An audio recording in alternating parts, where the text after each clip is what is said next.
साथीहरु स्वागत छ कनेक्ट नेपालमा। म आज तपाईलाई लिंक कसरी भेट्ने धेरै जनालाई मैले देखेँ के टिकटकमा कमेन्ट गरेको लिंक भेटिन, कन्ट्याक्ट नम्बर भेटिन भनेर भन्दै हुन्थ्यो।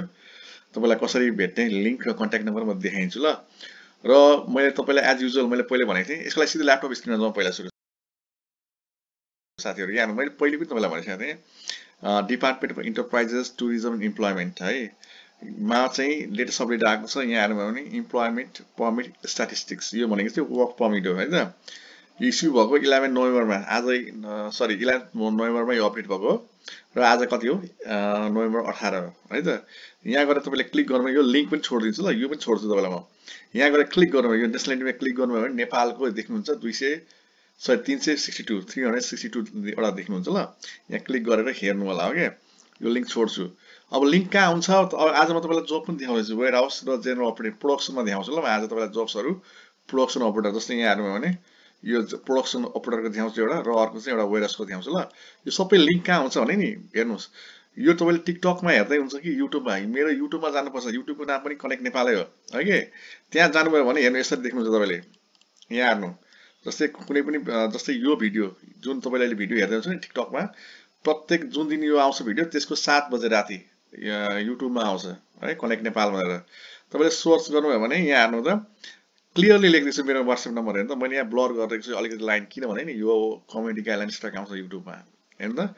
हेर्नु यहाँ मैले देखेको छु you can contact me at यहाँ मैले तपाईलाई मेरो नम्बर दिएको छु हैन। अनि त्यसपछि जहिले यसरी हुन्छ टुडे भिडियो लिंक भनेर हेर्नु यहाँ हेर्नु त। आजको जस्तै अब आजको भिडियो लिंक जस्तै यो दुईटा लिंक हुन्छ नि यो लिंक मैले कहाँ छोडेको हुन्छु यहाँ छोडेको हुन्छु। तपाई 7 बजेपछि आजको 7 बजेपछि हेर्नु होला भिडियो। यो भिडियो आउँछ 7 बजे है। अनि त्यसपछि टुडेज भिडियो लिंक गरेर क्लिक गर्नुभयो भने तपाई यिनै पुग्नुहुन्छ। यो तीनटा लिंकमा म छोड्दिन्छु पुग्नुहुन्छ okay. So this is how यसरी तपाईले एप्लाई गर्ने हो। कसैलाई तपाईले भन्नु पर्दैन एप्लाई गर्नलाई ओके। एप्लाई गर्नुस्। हेर्नु कसरी बनाउने सिभी र कभर लेटर मैले यहाँ देखाएको छु कसरी यो सिभी बनाउने कभर लेटर बनाउने मैले सिकाएको छु है त। अब आउँ यहाँ आउँ तपाईलाई वेयर हाउसको देखाउँछु अर्को चाहिँ प्रोडक्सन अपरेटरको देखाउँछु ल। र तपाईले चाहिँ यो पढ्नु पर्ने हुन्छ सबै। यहाँ एउटा कुरा हेर्नु त यहाँ चाहिँ तपाईलाई 2 वर्षको एक्सपिरियन्स चाहिन्छ भने चाहिँ एटलिस्ट 2 इयरको एक्सपिरियन्स चाहिन्छ भनेको छ है त। अनि तपाईले सबै पढेपछि यहाँ क्लिक गर्नु होला। अब हेर्नु यो सबै तपाईले भर्नु पर्ने हुन्छ हेर्नु फर्म ओके। ल हेर्नु है त अब do you have control balance and फकलिफ्टको सर्टिफिकेट छ सोधेर किनभने तपाई वेयर हाउसमा काम गर्दै हुन्छ नि फकलिफ्टको छ चलाउन आउँछ छ कि छैन यस अर नो छ कि छैन लेख्नु पर्यो। Are you familiar with health safety quality SO regulation relevant to warehouse experience तपाई सेफ्टी हेल्थ रेगुलेसनसँग अवगत हुनुहुन्छ सोधिरहेको छ यस लेख्नुस्। कति वर्षको चाहिँ एक्सपिरियन्स छ भनेको छ वेयर हाउस इन्भाइरोमेन्टमा। अब 1 वर्ष हो कि 2 3 4 5 6 7 कति वर्षको एक्सपिरियन्स हो यसो तान्ने हो ओके।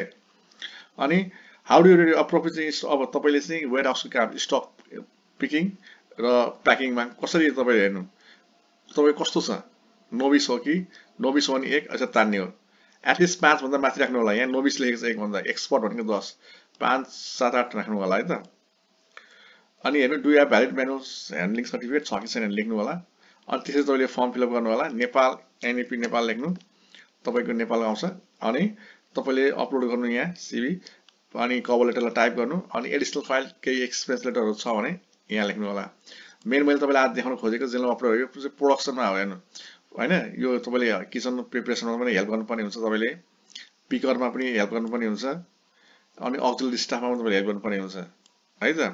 अनि कुनको के काम जस्तै यो एक्टिभिटिज के गर्नुपर्ने छ तपाईले हैन खाना पकाउनेमा हेल्प गर्नुपर्ने छ हैन साउन्ड ठीक पार्नुपर्ने सिंक सफा गर्नुपर्ने हेर्नु त clean and sanitise the working area sink and staff facilities भन्ने त्यो भनेको है त।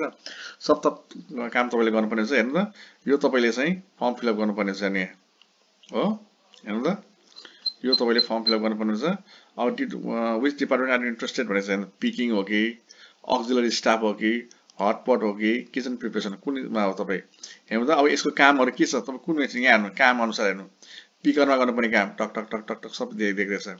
अक्सिलरी स्टाफमा गर्नुपर्ने काम टक टक टक सब लेखिदिएको छ ओके त्यस्तो भनेको ओके। अब कुनमा गर्ने सबैमा टिक लाउने हो कि केमा हैन। अब के ट्रान्सपोर्ट छ कि छैन भनेर नलेख्नु। अनि कुन टाइममा शिफ्ट गर्ने इभिनिङ हो कि मर्निङ हो हेर्नु सबैमा लगाइदिनु लोकेसन सबैमा लगाइदिनु है। अनि यो फर्म फिलअप गर्नु एनईपी नेपाल लेख्नु अनि सिभीलाई अपलोड गर्नु, एडिसनल फाइल भनेको के एक्सपेन्स लेटर छ भने अपलोड गर्नु, कभर लेटरलाई लेख्नु अनि सबमिट गर्नु। यो एउटा, दुईटा र यो तीनटा, यो सबै लिंक आज 7 बजेपछि तपाईले मेरो युट्युबमा गएर हेर्नुभयो भने तपाईले पाउनुहुन्छ यसरी। ओके, यहाँसम्म हेरिदिनुभयो, धेरै धेरै धन्यवाद।